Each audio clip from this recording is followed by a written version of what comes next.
Hello everyone, आज है 3 फरवरी और आज इस वीडियो में हम बात करने जा रहे हैं जीएमआर एयरपोर्ट्स के बारे में। शानदार तेजी कल दिखाई इसने, तकरीबन 7.5% की रफ्तार इसने दिखाई ज़रूर है। 85 पे ये पहुंच चुका है और अभी ये इंपॉर्टेंट लेवल पर भी है। बात करेंगे इसके बारे में। हाल फिलहाल में रिजल्ट्स भी आए थे और भैया बजट के बाद एक अच्छी तेज़ी दिखाई है इसने, क्योंकि बजट में काफ़ी अच्छी अनाउंसमेंट एयरपोर्ट को लेकर भी हुई है। तो देखिए, वीडियो को शुरू करूँ उससे पहले अगर आपने अभी तक चैनल को सब्सक्राइब नहीं किया है तो प्लीज़ अभी इसे सब्सक्राइब कर लीजिए, क्योंकि आगे भी बहुत सारे वीडियोस हैं जो आपको काफ़ी ज़्यादा हेल्प करेंगे। तो 85 रुपये का शेयर है जीएमआर एयरपोर्ट्स का और बेहतरीन तेज़ी यहाँ पर थी ज़रूर। तकरीबन 9% की रफ्तार दिखाई थी इसने और बाद में थोड़ा सा डिक्लाइन भी आया, लेकिन एंड ऑफ द डे 7.5% की तेज़ी पर यह क्लोज हुआ। एक महीने में देखा जाए तो तकरीबन 4% का ग्रोथ ज़रूर है। इससे पहले भी ये 86-87 रुपीज़ से गिरावट दिखाता नजर आया था और जिस दिन बाजार में एक बहुत बड़ा करेक्शन आया था ये 82 से एक झटके में 75 पर आया था, लेकिन बाद में धीरे धीरे ये भागना शुरू कर रहा है। क्योंकि देखो, कंपनी अगर आप देखोगे तो फ्यूचर अच्छा माना जा रहा है। क्योंकि देखो, एयरपोर्ट्स की अगर हम बात करने जाए तो कहीं ना कहीं इंडियन गवर्नमेंट जो है वो आने वाले टाइम में चाहती है कि एयरपोर्ट के जो नंबर्स है उसको डबल करा जाए। और इंडिया में दो बड़े प्लेयर है, अदानी डेफिनेटली सबसे बड़ा प्लेयर अदानी ही है, काफ़ी सारे एयरपोर्ट उन्हीं के पास है। उसके बाद जीएमआर भी आता है। जीएमआर के पास ही बड़े बड़े एयरपोर्ट्स है, जिसमें दिल्ली एयरपोर्ट कह लो या फिर गोवा का एयरपोर्ट कह लो, हैदराबाद का एयरपोर्ट कह लो। ये 3 मेजर एयरपोर्ट्स इनके पास है, एक छोटा सा एयरपोर्ट भी है। लेकिन आने वाले टाइम में यहाँ पर जब एयरपोर्ट्स के नंबर्स बढ़ने वाले हैं तो इनको भी फायदा होगा कहीं ना कहीं, और एयरपोर्ट्स ये भी अक्वायर करेंगे आने वाले टाइम में। और देखो, दिल्ली में एक एयरपोर्ट है, गोवा में एक एयरपोर्ट है और वो एक ही रहेंगे, ठीक है। 2 एयरपोर्ट नहीं हो सकते किसी भी शहर में।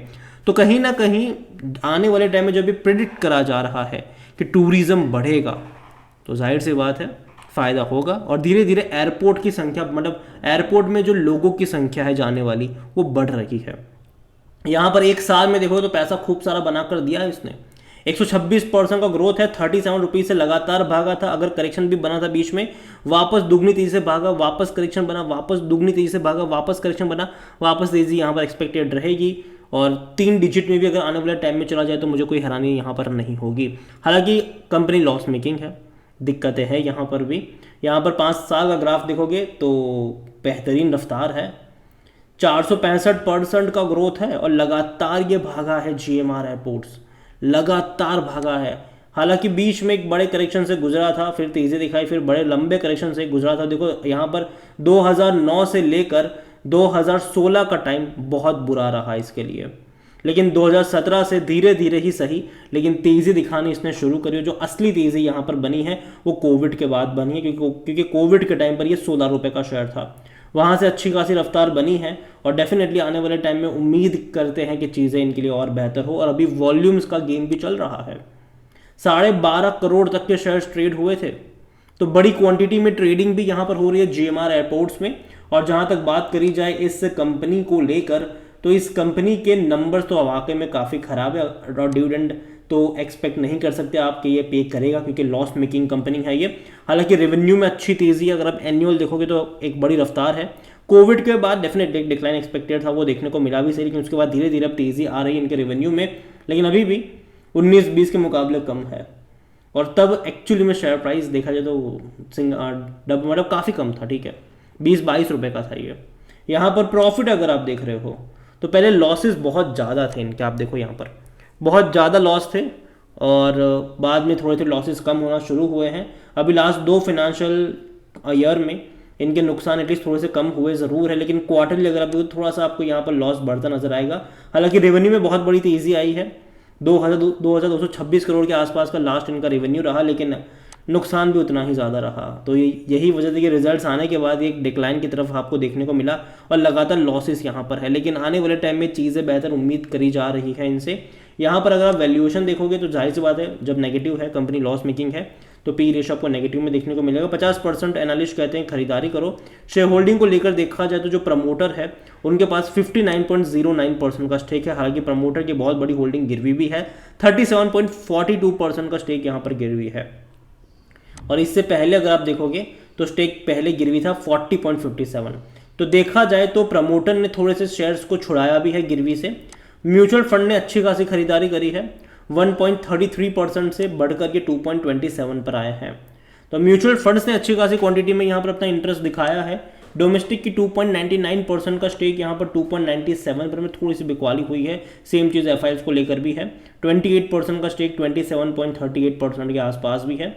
और यहाँ पर देखा जाए तो GQG पार्टनर्स जिसने अदानी में बहुत बड़ी खरीदारी करी थी, उसने GMR एयरपोर्ट में भी अच्छी खासी क्वांटिटी में खरीदारी करी है, वो भी यहाँ पर एक बड़े इन्वेस्टर के तौर पर है। रिटेल और अदर के मिलाकर यहाँ पर 8.32% का स्टेक है, जिनमें से 4.86% रिटेल इन्वेस्टर के पास है और अदर पार्टीज के पास 3.46% का स्टेक देखने को मिल रहा है। GMR एयरपोर्ट देखो कंपनी मेरे हिसाब से खराब नहीं है, लेकिन अगर आप इनका पोर्टफोलियो देखेंगे तो मेरे हिसाब से उतना बुरा भी नहीं है। अभी हाल फिलहाल में अगर आप देखोगे तो इनके 6 एयरपोर्ट जो है वो ऑपरेशनल्स हैं, मतलब चल रहे, काम कर रहे हैं। 2 एयरपोर्ट जो है वो अंडर डेवलपमेंट में है। अब यहाँ पर ऑपरेशनल एयरपोर्ट्स अगर आप देखोगे तो सबसे बड़ा दिल्ली का एयरपोर्ट है और दिल्ली में दूसरा एयरपोर्ट नहीं आने वाला, ठीक है। और दूसरी तरफ अगर दूसरा नेशनल देखें तो हैदराबाद का भी है। इसके अलावा छोटा सा एक एयरपोर्ट है, वो बिडर में है एयरपोर्ट। और एक और बड़ा एयरपोर्ट भाई साहब गोवा का है इनका। गोवा का काफ़ी बड़ा एयरपोर्ट है। देखो गोवा का जो टूरिज्म अगर आने वाले दौर में बढ़ता भी है, हालांकि ऑलरेडी काफ़ी ज़्यादा है उनका टूरिज्म तो वो भी देखने को मिलेगा। इसके अलावा इंटरनेशनल एयरपोर्ट्स भी है। 2 इनके बड़े इंटरनेशनल एयरपोर्ट्स है, एक फिलीपींस का एयरपोर्ट है और दूसरा इंडोनेशिया का एयरपोर्ट है। हालांकि जो अंडर डेवलपमेंट में जो 2 एयरपोर्ट है उसमें से एक है अपना इंडिया में ही है, वो है विशाखापट्टनम का एयरपोर्ट, जो कि अभी अंडर डेवलपमेंट में कह लो। एक बहुत बड़ा एयरपोर्ट इंटरनेशनल है, वो है ग्रीस का एयरपोर्ट, और ये बड़ी बात है इनके लिए। तो एयरपोर्ट का जो लैंड डेवलपमेंट है उसके लिए भी कहीं ना कहीं कोशिश जारी है इनकी। यहाँ पर देखो मैं एक ही चीज़ कहूँगा कि कंपनी जो है, जैसे कि गवर्नमेंट ने खुद अनाउंस करा है कि आने वाले टाइम में जो एयरपोर्ट्स की संख्या है उसको बढ़ाने का प्लान है। तो उसके 2 बड़े बेनिफिशियर होने वाले हैं, एक तो अदानी है, दूसरा GMR भी होने वाला है। GMR हालांकि लॉस मेकिंग कंपनी है, लंबे समय से लॉस कर रही है। अभी हाल फिलहाल में इन्होंने कुछ पैसा भी रेस करा है, तकरीबन 3000 करोड़ रुपए इन्होंने रेस करे हैं, जिसका इस्तेमाल वो करने वाले अपने एयरपोर्ट को, जो अंडर कंस्ट्रक्शन एयरपोर्ट है वहाँ पर लगाने वाले हैं। तो कहीं ना कहीं देखो पैसा रेस हो रहा है। और आने वाले टाइम में इंडिया में अगर आप देखोगे, अगर टूरिज़्म और ज़्यादा बड़े पैमाने पर बढ़ेगा, अगर इंडिया चाहता है कि भैया जो विदेशी टूरिस्ट भी यहाँ पर आना शुरू कर दे, तो कहीं ना कहीं फ़ायदा होगा, इन कंपनियों को भी होगा। टूरिज़्म का एक बहुत बड़ा फ़ायदा आप कह सकते हैं कि GMR को होगा, अदानी को भी होने वाला, ठीक है। इसके अलावा एयरलाइंस भी कई सारी है, वहाँ पर भी एक बड़ा फ़ायदा हो सकता है। होटल बिजनेस कह लो, ये सारे एक दूसरे के साथ जो कनेक्टेड है। यहाँ पर अगर आप देखोगे तो एक बहुत बड़ी तेज़ी दिखाई है।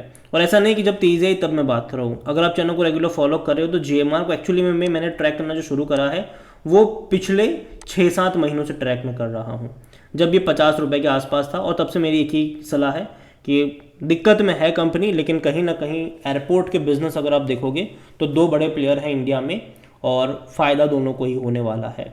तो धीरे धीरे ही सही, लेकिन तेज़ी यहाँ पर आप एक्सपेक्ट करोगे ज़रूर। और देखो ऐसा नहीं है कि अदानी की कोई मोनोपोली बन जाएगी एयरपोर्ट बिजनेस में, एटलीस्ट एक प्लेयर चाहिए होगा उनको, ठीक है। तो मोनोपोली तो गवर्नमेंट भी नहीं बनने देगी, यहाँ पर एक प्लेयर चाहिए होगा। तो कहीं ना कहीं GMR मेरे हिसाब से इतना जल्दी बर्बाद नहीं होगा। कंपनी अच्छी अभी तो नहीं है, ठीक है, लेकिन फ्यूचर एक्सपेक्टेशन बहुत ज़्यादा है इस कंपनी से और पैसा भी अच्छा खासा रेस कर रहे हैं। देखते हैं कि चीज़ें टर्न आउट हो पाती है कि नहीं। तो नज़र रखिए इसके ऊपर। और मैं इतना ही कहूँगा कि बाय ऑन डिप्स के मौके आपको यहाँ पर ढूंढने चाहिए। कंपनी ख़राब नहीं है, हालांकि ख़राब है लेकिन लॉन्ग टर्म का आउटलुक अच्छा है। और इस तरीके से अभी एकदम से टूरिज़्म के ऊपर बहुत ज़्यादा फोकस कर रही है गवर्नमेंट, एक बेनिफिशियरी ये भी है। और लास्ट में इतना कहूँगी, देखो कोई बाय सेल रिकमेंडेशन नहीं है। अगर आप खरीदारी कर रहे हो तो वो डिसीजन आप ही का होना चाहिए। वीडियो को यहाँ पर एंड करता हूँ। पसंद आया हो तो लाइक करो, शेयर करें। चैनल अगर आप पहली बार हैं तो प्लीज़ सब्सक्राइब करें। और GMR एयरपोर्ट्स के बारे में आप क्या सोचते हैं वो भी आप मुझे कमेंट में लिख के बता सकते हैं। Thank you.